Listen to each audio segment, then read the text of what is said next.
Hello everyone, my name is Sai. Today I am going to speak about traffic safety rules.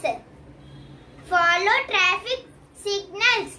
Red means stop, yellow means wait, green means go.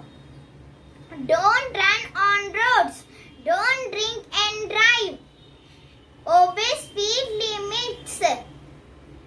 Use proper left or right turn indicators. Always walk on the footpath.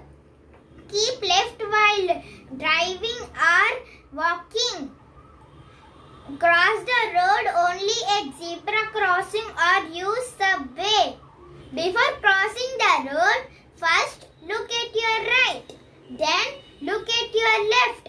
When the road is clear or all the vehicles have stopped, then only cross the road.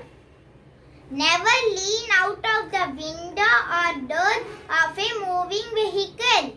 Avoid phone calls while driving. Wear helmet while riding two-wheelers.